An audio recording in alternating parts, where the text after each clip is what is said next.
ಅಲೈ ಕೃಷ್ಣಮ್ಮ ಅವರ ವೇದಿಕೆ ಬನ್ನಿ ಮೇಡಮ್.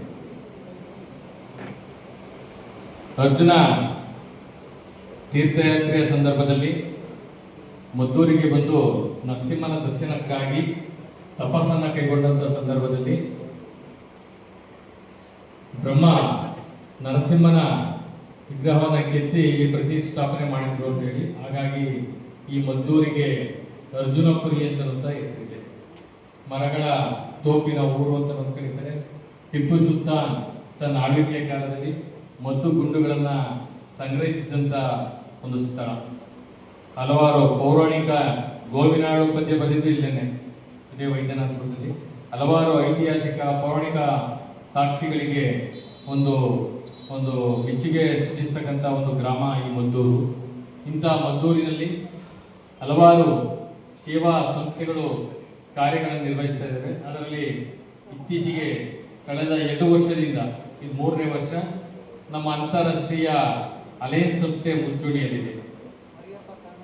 ಈಗ ಈ ಒಂದು ಕಾರ್ಯಕ್ರಮದ ವೇದಿಕೆಯಲ್ಲಿರ್ತಕ್ಕಂಥ ಎಲ್ಲ ಗಣ್ಯರೇ, ಟೈಮ್ ಆಗ್ತದೆ ಅಂತೇಳಿ ಯಾರು ಹೆಸರು ಹೇಳ್ತಾ ಇಲ್ಲ, ಎಲ್ಲ ಗಣ್ಯರೇ, ನಿಮ್ಗೆಲ್ಲ ನಮ್ಮ ಅಲೈ ಮಾದೇಗೌಡರು ಅವ್ರು ಆಲೇ ಟಾರ್ಗೆಟ್ ಕೊಟ್ಟಿದ್ರು, ಈ ವರ್ಷ ನೀವು 1,000 ದಾಟಿಸ್ಲೇಬೇಕು ಏನಾದ್ರು ಮಾಡಿ ಅಂತೇಳಿ. 476 ಜನ ಇತ್ತು, ನಾನು ಬಿಡ್ತಾ ಇದ್ದೀನಿ ಅಂತೇಳಿ. ಈಗಾಗಲೇ 3 ಕ್ಲಬ್ ಇದು ಸೇರಿ ಇದು 15 ಜನದ್ದು ನೂತನ ಸದಸ್ಯರು ಸೇರ್ಪಡೆಯಾದರು. ಮೊನ್ನೆ 7 ಜನ ಸೇರ್ಪಡೆಯಾದರು. ನಮ್ಮ ಕ್ಲಬ್ಗೆ 9 ಜನ ಸೇರ್ಪಡೆಯಾದರು. 31 ಜನ 3 ಕ್ಲಬ್ನಿಂದ 31 ಜನ ಸೇರ್ಪಡೆಯಾಗಿದ್ದಾರೆ. ಇನ್ನು 25 ಕ್ಲಬ್ಗಳು ಇನ್ನು ಪದಗ್ರಹಣ ಮಾಡಬೇಕು, ಮತ್ತೆ ಹೊಸ ಕ್ಲಬ್ಗಳು ರಚನೆ ಆಗಬೇಕು. ನೋಡೋಣ, ದೈವಾನುಗ್ರಹ ನಿಮ್ಮೆಲ್ಲರ ಸಹಕಾರದಿಂದ ಸದಸ್ಯರ ಸಂಖ್ಯೆ ಹೆಚ್ಚಿದೆ ಅಂತ ಹೇಳಿ ಹೇಳ್ತಾ, ಈಗ ಮೊದಲಿಗೆ ಈ ಒಂದು ಕ್ಲಬ್ನ ವೈಸ್ ಪ್ರೆಸಿಡೆಂಟ್ ಆಗಿ ರಂಜಿತಾ DN ರವರು, ಕ್ಲಬ್ಗಳ ಸಂಖ್ಯೆ ಹೆಚ್ಚಿಸಬೇಕು. Okay madam. ಯಾವುದೇ ಒಂದು ಸಂಸ್ಥೆಯಲ್ಲಿ ಅಧ್ಯಕ್ಷ, ಕಾರ್ಯದರ್ಶಿ, ಖಜಾಂಚಿಗಳು ಇರ್ತಾರೆ. ಅವರ ಪೂರಕವಾಗಿ ಉಪಾಧ್ಯಕ್ಷ ಸ್ಥಾನ ಇದೆಯಲ್ಲ, ಬಹಳ ಮಹತ್ತರವಾದ. ಈ ಉಪಾಧ್ಯಕ್ಷ ಸ್ಥಾನವನ್ನ ಕೊಡ್ತಕ್ಕಂಥ ಉದ್ದೇಶ ಮುಂದಿನ ನಾಯಕತ್ವವನ್ನ ಬೆಳೆಸಬೇಕು ಅಂತೇಳಿ. ನಮ್ಮ ಅಲಯನ್ಸ್ ಸೇವಾ ಸಂಸ್ಥೆ ಅದೇ ಉದ್ದೇಶ. ಸ್ನೇಹ, ಸೇವೆ, ನಾಯಕತ್ವವನ್ನ ಬೆಳೆಸತಕ್ಕಂಥ ಗುರಿಯನ್ನ ಹೊಂದ್ಕೊಂಡು ಯಾವುದೇ ಒಂದು ದ್ವೇಷ, ಅಸೂಯೆ, ಮತ್ಸರ ಯಾವುದೂ ಇರಲ್ಲ. ಇದೆ ಎಲ್ಲ ಸ್ನೇಹಿತರಾಗಿ ಸೇರ್ಬೇಕು, ಒಳ್ಳೆಯ ಕೆಲಸಗಳನ್ನ ಮಾಡಬೇಕು, ಅಗತ್ಯ ಒಳ್ಳೆಯ ಜನರಿಗೆ ಸೇವೆಯನ್ನ ಮಾಡಬೇಕು ಅಂತೇಳಿ ಆ ಒಂದು ಮಹದಾಸೆಯನ್ನು ಇಟ್ಕೊಂಡು ಸೃಷ್ಟಿಯಾಗಿರ್ತಕ್ಕಂಥ ಇಂಥ ಸಂಸ್ಥೆಗಳು. ಇದರಲ್ಲಿ ನೀವು ಈ ವರ್ಷ ಉಪಾಧ್ಯಕ್ಷರಾಗ್ತಾ ಇದ್ದೀರಿ. ಕಂಗ್ರಾಚುಲೇಷನ್. ಏನು ಉಪಾಧ್ಯಕ್ಷ ಸ್ಥಾನ ಅಂತಂದ್ರೆ, ಅಧ್ಯಕ್ಷರು ಈ ಒಂದು ಬಾಸ್ ಇದ್ದಂಗೆ ಈ ಸಂಸ್ಥೆಯಲ್ಲಿ. ಅವರು ಹಮ್ಮಿಕೊಳ್ತಕ್ಕಂಥ ಸಭೆ ಕಾರ್ಯಕ್ರಮಗಳಲ್ಲಿ ನೀವು ಸಕ್ರಿಯವಾಗಿ ಪಾಲ್ಗೊಳ್ಬೇಕು. ಸಭೆಯಲ್ಲಿ ನಡೀತಕ್ಕಂಥ ವಿಚಾರಗಳನ್ನ ಇವೆಲ್ಲ ಮನಗಾಣಬೇಕು. ಏನಾದ್ರು ಗೊಂದಲಗಳಿದ್ರೆ ಅಧ್ಯಕ್ಷರ ಮುಖ ತಿರುಗಬೇಕು. ಒಂದು ಸಭೆ ಕರೆದಿರ್ತಾರೆ, ಅಧ್ಯಕ್ಷರ ಅನಿವಾರ್ಯವಾಗಿ ಬರೋಕ್ಕಾಗಲ್ಲ. ಅಂತ ಸಂದರ್ಭದಲ್ಲಿ ಸಭೆ ನಿಲ್ಲಿಸಕ್ಕಾಗಲ್ಲ. ನೀವು ಆ ಸಭೆ ಅಧ್ಯಕ್ಷತೆ ವಹಿಸಿಕೊಂಡು ಆ ಸಭೆಯನ್ನು ಮುನ್ನಡೆಸಬೇಕು. ಮುಂದಿನ ದಿನಗಳಲ್ಲಿ ಈ ವರ್ಷ ಅಧ್ಯಕ್ಷರೆಲ್ಲ ಕಾರ್ಯಕ್ರಮಗಳನ್ನು ಮಾಡಿದ್ರು, ಸಭೆಗಳನ್ನ ಮಾಡಿದ್ರು, ಅದನ್ನ ನನ್ನ ಅವಧಿಗಳಲ್ಲಿ ಮಾಡಬಹುದು ಅಂತೇಳಿ ಇನ್ನೊಂದಷ್ಟು ಐಡಿಯಾಗಳು, ಚಿಂತನೆಗಳು ನಿಮ್ಮಲ್ಲಿ ಬರ್ತದೆ. ಅವೆಲ್ಲವನ್ನೂ ತಿಳ್ಕೊಂಡು ನೀವು ಈ ವರ್ಷ ತಮ್ಮ ಉಪಾಧ್ಯಕ್ಷ ಸ್ಥಾನವನ್ನ ನೀವು ಚೆನ್ನಾಗಿ ನಡೆಸಿಕೊಡ್ಬೇಕು. ಮತ್ತೆ ಏನು ಕಾರ್ಯದರ್ಶಿ, ಖಜಾಂಚಿ ಸಹ ನಿಕಟ ಸಂಪರ್ಕ ಇಟ್ಕೊಂಡು ಇಡೀ ಕ್ಲಬ್ನ ಎಲ್ಲ ಸದಸ್ಯರ ಜೊತೆಯಲ್ಲಿ ಉತ್ತಮ ಬಾಂಧವ್ಯ ಇಟ್ಕೊಂಡು ಮಾಡ್ಕೊಂಡು ಹೋಗ್ತಿರಲ್ವಾ? ಒಪ್ಪಿಗೆ ಇದೆಯಲ್ವಾ? ಓಕೆ, ಒಪ್ಪಿಗೆ ಇದ್ರೆ ಕೈಯನ್ನ ಮೇಲೆ ಕೆತ್ತ ಮುಖಾಂತರ ನೀವು ಒಪ್ಪಿಗೆ ಸೂಚಿಸ್ಬೇಕು. Thank you madam. ಇನ್ನು ನೀವು ಬನ್ನಿ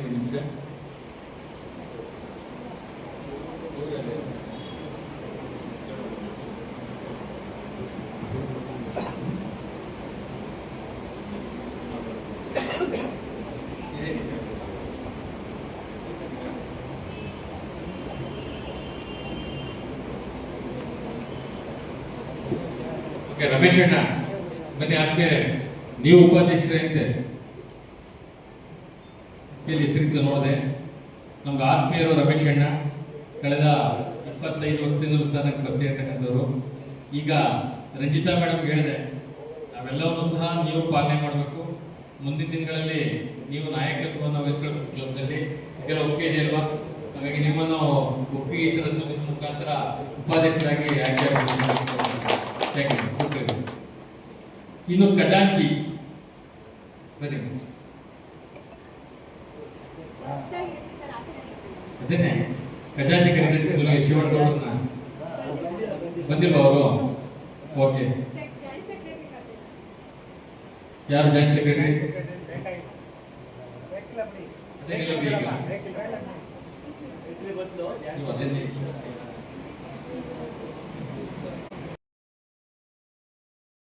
ಖಜಾಂಚಿಯವರು ಅವರು ಮುಖ್ಯ ಖಜಾಂಚಿ ಬಂದಿಲ್ಲ.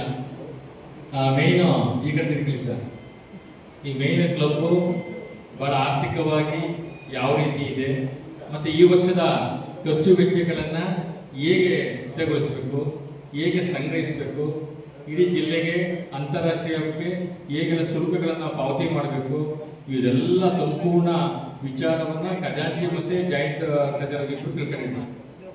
ನಿಮ್ಗೆಲ್ಲ ಗೊತ್ತೇ ಇದೆ, ಇವತ್ತು ಹಣ ಇಲ್ಲ ಅಂದ್ರೆ ಏನೋ ಮಾಡೋಕ್ಕಾಗಲ್ಲ. ಹಾಗಾಗಿ ಇಲ್ಲಿ ಸೇರ್ಕೊಳ್ಳೋದಷ್ಟೇ ಉಚಿತ ಇಲ್ಲ ಇದು. ನೀವು ಸಹ ಒಂದು ಶುಲ್ಕವನ್ನ ಕಟ್ಟಿ ಸೇರ್ಕೊಳ್ಬೇಕು, ಸಂಗ್ರಹ ಮಾಡಬೇಕು. ಸಂಗ್ರಹ ಮಾಡ್ಕೊಂಡು ಅಧ್ಯಕ್ಷರು ಏನು ಕಾರ್ಯದರ್ಶಿ ಮುಖಾಂತರ ಸಭೆಯನ್ನು ಕರೀತಾರೆ. ಆ ಸಭೆಯಲ್ಲಿ ಈ ವರ್ಷ ಎಷ್ಟೆಲ್ಲ ಖರ್ಚು ವೆಚ್ಚ ಬರ್ತದೆ ಅಂತ ಒಂದು ಅಂದಾಜು ಆಯವ್ಯಯ ಪಟ್ಟಿಯನ್ನು ತಯಾರು ಮಾಡ್ಕೊಂಡು ಅದ್ರ ಸಂಬಂಧ ಜೊತೆಗೆ ಶುಲ್ಕದ್ದು ಸೇರಿ ತಯಾರು ಮಾಡ್ಕೊಂಡು ಸಭೆ ಮಂಡಿಸಿಕೊಂಡು ಅಲ್ಲಿ ಸಂಗ್ರಹ ಮಾಡ್ಕೊಳ್ಬೇಕು. ಕಾಲ ಕಾಲಕ್ಕೆ ಆ ಸಭೆಗಳಲ್ಲಿ ವಿಚಾರ ಮಂಡಿಸಿ ನೀವು ಒಂದು ಪಾರದರ್ಶಕ ಲೆಕ್ಕಾಚಾರವನ್ನ ಇಟ್ಕೊಂಡಾಗ ಎಲ್ಲರೂ ಸಹ ನಿಮ್ಮ ನಂಬ್ತಾರೆ. ನಾವು ಕೊಟ್ಟಂತ ಹಣವನ್ನ ನ್ಯಾಯಯುತವಾಗಿ ಸಭೆಗೆ ಮಂಡಿಸಿದರೆ, ಖರ್ಚು ಮಾಡಿದರೆ ಖರ್ಚು ವೆಚ್ಚವನ್ನು ಸಹ ಕ್ಲಿಯರ್ ಇದೆ ಅಂತ ಹೇಳುವಂತ ಒಂದು ಒಳ್ಳೆಯ ಹೆಸರು ತಗೊಂಡ್ಬರ್ಬೇಕು. ಬೇರೆ ತರ ಜಯಿಸ್ಕೋಬಹುದು, ಹಣಕಾಸು ವಿಷಯ ಮಾತ್ರ ಜಯಿಸಬೇಕಾಗಲ್ಲ. ಯಾಕೆಂದ್ರೆ ₹1 ವ್ಯತ್ಯಾಸ ಆಗ್ಬಿಟ್ಟು ಸಹ ಕೆಟ್ಟವ್ರು ಮಾಡ್ಬಿಡ್ತಾರೆ. ಹಾಗಾಗಿ ನಾವು ನಮ್ಮ ಕೈಯಿಂದ ಇದಕ್ಕೂ ಹೋದ್ರೂ ಪರವಾಗಿಲ್ಲ, ಆದ್ರೆ ಉತ್ತಮವಾದಂತಹ ಒಂದು ಲೆಕ್ಕಾಚಾರ ಮಾಡಬೇಕು. ನೀವು ಖಜಾಂಚಿಗೆ ಈ ವಿಚಾರದ ಕೈ ಜೋಡಿಸಬೇಕು. ಮಾಡ್ತಿರೋ sir? Thank you. Next joint secretary Munirathna ಅವರು. ಮೇಡಮ್ ಅವ್ರು ಬಹಳ ಇದ್ದಾರೆ ಮುನಿರತ್ನ ಅವ್ರ ಬಗ್ಗೆ. ಬೆಂಗಳೂರಲ್ಲಿ ಇದೆ ಸರ್, ಬೆಂಗಳೂರಿನಲ್ಲಿ. ನೀವು ವಕೀಲರು ಅಂದಮೇಲೆ ಬಹಳಷ್ಟು ಚುರುಕಾಗಿರ್ತಾರೆ, ಚಾಕಚಕ್ಯ ಹೊಂದಿರ್ತಾರೆ. ನೀವು ಸರ್ ಏನು ಈ ಒಂದು PhDಗಳು ಪ್ರೆಸಿಡೆಂಟ್, ಸೆಕ್ರೆಟರಿ, ಟ್ರೆಜರರ್ಗಳು ಸಭೆಯನ್ನ ಕರೀತಾರೆ, ಕಾರ್ಯದರ್ಶಿ ಮಹತ್ತರ ಪಾತ್ರ ವಹಿಸ್ತಾರೆ. ಅವ್ರು ಕೈಗೊಳ್ತಕ್ಕಂಥ ವಿಚಾರಗಳಲ್ಲಿ ನೀವು ಅವ್ರು ಕೈಗೊಳ್ಳಬೇಕು. ಮತ್ತೆ ನಿಮ್ಮ ಅಗತ್ಯ ಸಲಹೆ ಸೂಚನೆಗಳನ್ನು ಕೊಡ್ಬೋದು. ನಿಮಗೆಲ್ಲ ಲೋಕಜ್ಞಾನ ಇದೆ, ಎಲ್ಲ ಕಡೆ ಓಡಾಡಿರ್ತೀರ, ಈ ತರ ಕಾರ್ಯಕ್ರಮಗಳನ್ನು ಮಾಡಬಹುದು, ಈ ರೀತಿಯಲ್ಲಿ ಸಭೆಯನ್ನ ಮುನ್ನಡೆಸಬಹುದು, ನಮ್ಮ ಕ್ಲಬ್ ಅನ್ನ ಒಂದು ಮುಖ್ಯವಾಗಿ ತರಬಹುದು ಅಂತ ಹೇಳಿ ಅವ್ರಿಗೆ PhDಗಳಿಗೆ ನೀವು ಅಗತ್ಯ ಸಲಹೆ ಸೂಚನೆಗಳನ್ನು ಕೊಟ್ಟು ನೀವು ಮತ್ತೆ ಸೆಕ್ರೆಟರಿ ಅವರು ಸಭೆಗೆ ಅತ್ಯುತ್ತಮ ಮಾಹಿತಿ ನೀಡಿ ವ್ಯವಸ್ಥಿತವಾಗಿ ಕಾರ್ಯಕ್ರಮ ನಡೀಬೇಕು. ಪ್ರತಿ ತಿಂಗಳು ಒಂದು ಸಭೆ ನಡೀಬೇಕು, ಕಾರ್ಯಕ್ರಮಗಳನ್ನು ಆಯೋಜನೆ ಮಾಡಬೇಕು. ಇದನ್ನೆಲ್ಲ ನೀವು ಕೈ ಜೋಡಿಸ್ಬೇಕು. Thank you. ಈಗ ಕಾರ್ಯದರ್ಶಿಗಳು ಬನ್ನಿ ಮೇಡಮ್. ಸುನೀತಾ ಅವರು, ಬಹುಶಃ ಸುನೀತಾ ಅವರು ಗುಡ್ ಫ್ರೆಂಡ್. ಬಹಳಷ್ಟು ಅವ್ರಿಗೊಂದು ವಾರದಿಂದ ತಲೆ ಕೆಟ್ಟ ಮನೆಯವರು ಏನು ಕಂಡಿರೋ ಗೊತ್ತಿಲ್ಲ. ಬಹಳಷ್ಟು ಹೋರಾಟವನ್ನು ಮಾಡಿದ್ದಾರೆ. ಈ ಒಂದು ಕಾರ್ಯಕ್ರಮ ಚೆನ್ನಾಗಿ ಮಾಡಬೇಕು ಅಂತ ಹೇಳಿ. ನಾವು ಕಾರ್ಯಕ್ರಮ ಎಲ್ಲರೂ ಮಾಡ್ತೀವಿ, ಚೆನ್ನಾಗಿ ಮಾಡೋದಿದೆಯಲ್ಲ ಅದೊಂಥರ ಚೆನ್ನಾಗಿ ಮಾಡಿ ಸಹಿಸ್ಕೊಳ್ಳೋದಿದೆಯಲ್ಲ ನಿಗದಿಪಡಿಸ್ತಕ್ಕಂಥದ್ದು. ಮತ್ತೆ ಎಲ್ಲ ಸದಸ್ಯರುಗಳ ಜೊತೆ ಉತ್ತಮ ಬಾಂಧವ್ಯ ಇರಬೇಕು, ಅವರೆಲ್ಲರ ಪರಿಚಯ ಇರಬೇಕು, ಅವ್ರ ವಿಳಾಸ ಇರಬೇಕು, ಅವ್ರ ಫೋನ್ ನಂಬರ್ ಇರಬೇಕು. ನಿಮ್ಮ ಹತ್ರ ಕೇಳೋದಕ್ಕೆ ಮಾಹಿತಿ ಕೊಡ್ತೀನಿ ಅಂತ ಹೇಳುವಷ್ಟು ಕೆಪಾಸಿಟಿ ಸೆಕ್ರೆಟರಿ ಇರಬೇಕು. ಈ ನಿಟ್ಟಿನಲ್ಲಿ ನೀವುಗಳು ಅಧ್ಯಕ್ಷ ಯಾವುದೇ ಸಭೆಯನ್ನು ನೀವು ಕರೆಯುವಂಗಿಲ್ಲ, ಅಧ್ಯಕ್ಷ ಒಪ್ಪಿಗೆ ತಗೊಂಡು ನೀವೇ ಕರೀಬೇಕು ಯಾವುದೇ ಸಭೆಗಳನ್ನು. ನಾವು ಅಷ್ಟೇ, ನಾವು ಅನೌನ್ಸ್ ಕೆಲಸ ಮಾಡ್ಬಿಡ್ತೀವಿ, ನಾವು BCS ಅನೌನ್ಸ್ ಮಾಡ್ತಾರೆ ಯಾವ ವಿಚಾರಗಳಿಗೆ. ಆ ರೀತಿಯಲ್ಲಿ ಇಡೀ ಕ್ಲಬ್ಗೆ ಒಂದು ವಾಟ್ಸ್ಆಪ್ ಗ್ರೂಪ್ ರಚನೆ ಮಾಡಬೇಕು. ಇಡೀ ಜಿಲ್ಲೆಯಲ್ಲಿ ಮೊನ್ನೆ PhD ಸ್ಕೂಲಿಂಗ್ ಮಾಡೋದು, ಏನೆಲ್ಲ ನಡೀತೋ ಕಾರ್ಯಕ್ರಮಗಳು, ಅಲ್ಲಿನ ವಿಚಾರಗಳನ್ನ ನೀವು ನಿಮ್ಮ ಎಲ್ಲಾ ಸದಸ್ಯರು ಹೋಗಕ್ಕಾಗಲ್ಲ, ಅವಾಗ ಮಾಹಿತಿ ನೀಡಬೇಕು. ಮತ್ತೆ ಜಿಲ್ಲೆ ರಾಜ್ಯಪಾಲರು ಮತ್ತು ತಂಡ, ಮತ್ತೆ ಜಡ್ಸಿಗಳು, ವಲಯಾಧ್ಯಕ್ಷರು, ಮತ್ತೆ ಆರ್ಸಿಗಳು, ಪ್ರಾಂತೀಯ ಅಧ್ಯಕ್ಷರು ಏನೆಲ್ಲ ಕಾರ್ಯಕ್ರಮ ಹಮ್ಮಿಕೊಳ್ತಾರೆ ಆ ಕಾರ್ಯಕ್ರಮಕ್ಕೆ ಎಲ್ಲರನ್ನೂ ಸಹ ನೀವು ಕರ್ಕೊಂಡು ಹೋಗ್ತಕ್ಕಂಥದ್ದು. ನೀವು ಬರೀ PhD ಕರೆದು ನೀವು 3 ಜನ ಹೋಗಿ, ಉಪದೇಶಕರು ಅವ್ರನ್ನ ಕರ್ಕೊಂಡು ಹೋಗಿ, ಇದೆಲ್ಲರೂ ನೀವು ಇದಿರುತ್ತೆ. ಪ್ರಾಂತೀಯ ಸಭೆ ಈಗ district cabinet installation April 26 convention ಬರುತ್ತೆ. ಇಂಥ ಕಾರ್ಯಕ್ರಮಗಳಿಗೆ ಎಲ್ಲರೂ ಕರ್ಕೊಂಡ್ಬರುವಷ್ಟು ಬಲವಂತಿರ್ಬೇಕು. ಮತ್ತೆ ಉದಾಹರಣೆಗೆ ಇರ್ಬೇಕು, ಪ್ರಶಂಸೆ ಮಾಡುವಷ್ಟು. ಅವ್ರ ಹುಟ್ಟುಹಬ್ಬ ಇರುತ್ತೆ, ವೆಡ್ಡಿಂಗ್ ಆನಿವರ್ಸರಿ ಇರುತ್ತೆ. ಈಗ ನೋಡಿ, ಈಗ ಅವ್ರ ಮಗಳು ಹುಟ್ಟುಹಬ್ಬ, ಇವ್ರ ಹುಟ್ಟುಹಬ್ಬ, ಇವ್ರ ವೆಡ್ಡಿಂಗ್ ಆನಿವರ್ಸರಿಗೆಲ್ಲ ಅನ್ನದಾನ ಮಾಡಿದ್ದಾರೆ. ನಮ್ಮ ಅಲಯ ಸಂಸ್ಥೆಗಳು ಅದೇನೆ, ಒಂದು ವೃದ್ಧಾಶ್ರಮಗಳಿಗೆ, ಅನಾಥಾಶ್ರಮಗಳಿಗೆ ಆಹಾರ ವಿತರಣೆ ಮತ್ತೆ ಸಪೋರ್ಟ್ ಮಾಡ್ತಕ್ಕಂಥದ್ದು, ಒಂದು ನಾಯಕತ್ವ ಶಿಬಿರ, ಒಂದು ಕ್ಯಾನ್ಸರ್ ತಪಾಸಣೆ ಶಿಬಿರ, ಒಂದು ಹೆಲ್ತ್ ಕ್ಯಾಂಪ್ ಕೂಡ ಮಾಡಿದ್ದೀವಿ ಕಳೆದ ವರ್ಷ. ಅಂದ್ರೆ ನೀವು ಕಳೆದ ವರ್ಷವನ್ನೇ 9 ಕಾರ್ಯಕ್ರಮ ಮಾಡಿದ್ದೀರಿ. ಈ ವರ್ಷ ಅಪ್ಗ್ರೇಡ್ ಆಗಿದ್ದೀರಿ, ಕಾರ್ಯದರ್ಶಿಗಳು ಅಧ್ಯಕ್ಷರಾಗಿದ್ದಾರೆ, ನೀವು ಕಾರ್ಯದರ್ಶಿಯಾಗಿದ್ದೀರಿ. ಇನ್ನೂ ಹೆಚ್ಚು ಕಾರ್ಯಕ್ರಮ ಹೇಗೆ ಹಮ್ಮಿಕೊಳ್ಬಹುದು. ಮಾನೆಗೌಡ ಆಗಲಿ ಹೇಳಿದ್ರು, ಎಲ್ಲ ಒಂದು 3 ಜನ ಹಿರಿಯರು ಬಾಕಿಯವರು ಈಗ ಸೇರಿದ್ದೀರಿ, ಹಿರಿಯರು ಕಿರಿಯರು ಎಲ್ಲ ಸೇರಿ ಇನ್ನೊಂದಷ್ಟು ಅತ್ಯುತ್ತಮ ಕಾರ್ಯಕ್ರಮ ಮಾಡುವ ಮುಖಾಂತರ ಈ ಜಿಲ್ಲೆಯಲ್ಲಿ ಒಳ್ಳೆಯ ಹೆಸರು ತಗೊಳ್ಳಕ್ಕೆ ನೀವು ಪ್ಲಾನ್ ಮಾಡಬೇಕು. ಅದಕ್ಕೆಲ್ಲ ಏನ್ ಯೋಚನೆ ಮಾಡ್ತೀರಿ ಇಡೀ ಸಭೆಗೆ ಮುಗಿಸ್ಬೇಕು. ಒಂದು ಇಡೀ ವರ್ಷದ್ದು ನಾವು ಸಹ ಗ್ರೂಪ್ ನಲ್ಲಿ ಹಾಕ್ತೀವಿ, ಅದನ್ನು ಪ್ರಯತ್ನ ಪಡ್ಕೊಂಡು ನೀವು ಬಳಸ್ಕೊಳ್ಳಿ. ಇದಕ್ಕೆ ನೀವು ಕಾರ್ಯಶಿಸ್ತನವನ್ನ ಯಶಸ್ಸು ಮುನ್ನಡೆಸ್ತೀರಿ ಅಲ್ವಾ? ನೀವು ಒಪ್ಪಿದೆಯಾ? ನೆಕ್ಸ್ಟ್ ಅಧ್ಯಕ್ಷರು ರವಿ ಅವರು. ರವಿಯನ್ನ ಕಳೆದ 20 ವರ್ಷದಿಂದ ನೋಡ್ತಾ ಇದ್ದೀನಿ. ಮೌನಿ, ಅದೇನಿಗೆ ಗೊತ್ತಿದ್ದಲ್ಲ, ಒಂದು ಸಂಸ್ಥೆಯಲ್ಲಿ ಮುಖ್ಯ ಶಿಕ್ಷಕರಾಗಿ ವಿದ್ಯಾಸಂಸ್ಥೆಯಲ್ಲಿ ಬಹಳಷ್ಟು ವಿದ್ಯಾರ್ಥಿಗಳ ಸೇರಿದರೆ ಕಾರಣ ಇವತ್ತು ನೆನ್ಕೊಳ್ತಾರೆ ನಮ್ಮ ರವಿಯಣ್ಣವ್ರನ್ನ. ಹಾಗೆ ನಮ್ಮ ಆಗಿನ ಸಹ ಪರಿಚಯ ಸರ್.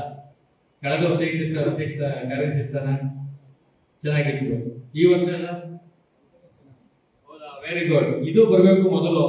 ಕಳೆದ ವರ್ಷ ಹೀಗಿತ್ತು, ಈ ವರ್ಷ ಇನ್ನೂ ಚೆನ್ನಾಗಿ ಮಾಡ್ತೀವಿ ಅಂತಕ್ಕಂಥದ್ದು ಬರ್ಬೇಕು. ಅದು ಮೊದಲ ಮುಂದೆ ಬರ್ಬೇಕು.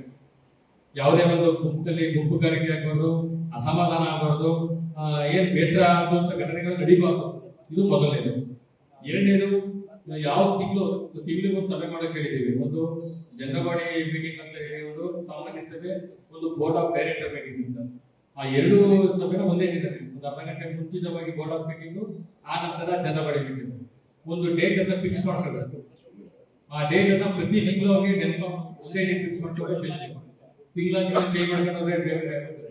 ನೆಕ್ಸ್ಟ್ ಅವ್ರು ಯಾವ್ದು ಕಾರ್ಯಕ್ರಮ ಇದ್ರು ಆ ಡೇಟ್ ಇದೆ, ನಾವು ಬೇರೆ ಬರಬೇಕು ಫಿಕ್ಸ್ ಆಗ್ತದೆ. ಇದು ಮೊದಲ ಅಂಶ. ಎರಡನೇದು, ಕಾರ್ಯದರ್ಶಿ ಮತ್ತೆ ಖಜಾಂಚಿ ಜೊತೆಯಲ್ಲಿ ಅತ್ಯುತ್ತಮ ಬಾಂಧವ್ಯನ ಇಟ್ಕೊಂಡು ಸಭಾ ಕಾರ್ಯಕ್ರಮಗಳು, ಸೇವಾ ಚಟುವಟಿಕೆ ಕಾರ್ಯಕ್ರಮಗಳು, ಜಿಲ್ಲೆ ಅಥವಾ HCRC ಈ ಭಾಗಿಯಾಗ್ತಕ್ಕಂಥ ವಿಚಾರದಲ್ಲಿ ನೀವು ನಿಕಟ ಸಂಪರ್ಕ ಇಟ್ಕೊಂಡು ಕಮಾಂಡಿಂಗ್ ಮಾಡ್ಕೊಂಡು ಅಲ್ಲಿ ಪ್ರತಿಯೊಬ್ಬರು ಭಾಗಿಯಾಗಬೇಕು. ಇಡೀ PhDಗಳು ಬಂತು ಅಂದ್ರೆ ಎಲ್ಲ ಸಭೆಗಳು, ಇಡೀ ಕನ್ವೆನ್ಷನ್ ಇನ್ಸ್ಟಾಲೇಷನ್ ಬಂತು ಅಂದ್ರೆ ಇಡೀ ಟೀಮು ಒಂದು ಒಳ್ಳೆ ಒಂದು ಡ್ರೆಸ್ ಕೋಡ್ ಇಟ್ಕೊಂಡ್ರೆ ಇನ್ನೂ ಚೆನ್ನಾಗಿರುತ್ತೆ. ಎಲ್ಲರೂ ಸಹ ಒಂದು ಡ್ರೆಸ್ ಕೋಡ್ ಹಾಕೊಂಡ್ರೆ ಇಡೀ ಜಿಲ್ಲೆ ನಿಮ್ಗೆ ಗುರುತಿಸುತ್ತೆ. ಅರ್ಜುನಪುರಿ ಅಲಯನ್ಸ್ ಬಹಳಷ್ಟು ಮೆಂಬರ್ಸ್, ಒಂದು ಆಕ್ಟಿವ್ ಮೆಂಬರ್ಸ್ ಇದ್ದಾರೆ, ಸ್ಟ್ರಾಂಗ್ ಇದ್ದಾರೆ ಅಂತ ಹೇಳಿ ಮಾಡ್ಬೇಕು. ಮತ್ತೆ ನಿಮ್ ಕ್ಲಬ್ ನಲ್ಲಿ LMF 3 ಜನ ಇದ್ದಾರೆ ಅಂತ ಈಗ ಕೇಳ್ಪಟ್ಟೆ. ಇನ್ನೊಂದಷ್ಟು ಜನ ಹೆಚ್ಚಿಸಬೇಕು. ಇಡೀ ಎಲ್ಲ ಮಾಡಿದ್ರೆ ಮಾಡಲ್ ಕ್ಲಬ್ ಆಗ್ತದೆ. ಎಷ್ಟು ಜನ ಅಷ್ಟೆಲ್ಲ ಹೆಚ್ಚಿಸಬೇಕು. ಅದ್ರ ಬಗ್ಗೆ ಹೆಚ್ಚು ಒತ್ತಡ ಕೊಡುವ ಜೊತೆಗೆ ಎಲ್ಲರನ್ನ ಈ ಒಂದು ಕ್ಲಬ್ ಯಶಸ್ವಿ ಮಟ್ಟಕ್ಕೆ ಹೋಗೋ ಜೊತೆಯಲ್ಲಿ ನೀವೆಲ್ಲ ಮುಂದಡಿ ಇಡಬೇಕು. ಈಗ ನೀವು ಒಪ್ಪಿಗೆ ಅಲ್ಲ ಸರ್? ಬನ್ನಿ ಮೇಡಮ್, ನೀವು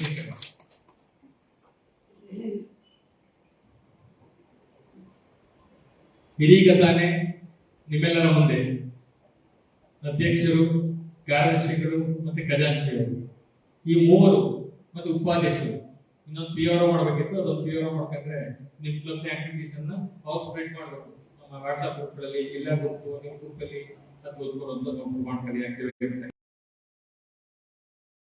US ರವಿ ಅವರು ಕಾರ್ಯದರ್ಶಿಯಾಗಿ H ಸುನೀತಾ ಅವರು, ಮತ್ತೆ ಖಜಾಂಚಿಯಾಗಿ ಶಿವಣ್ಣ ಗೌಡರು, ಇವರನ್ನ ಈ ದಿನ ನಿಮ್ಮೆಲ್ಲರ ಮುಂದೆ ಸಾಕ್ಷಿಯಾಗಿ ನೂತನ ಅಧ್ಯಕ್ಷರು, ಕಾರ್ಯದರ್ಶಿ ಹಾಗೂ ಖಜಾಂಚಿ ಘೋಷಣೆ ಮಾಡ್ತಾ ಇದ್ದೀನಿ.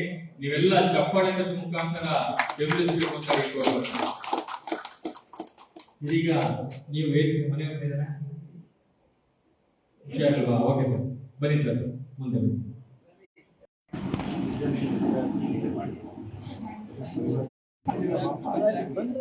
ಉದ್ಘಾಟನೆ ಮಾಡಿದ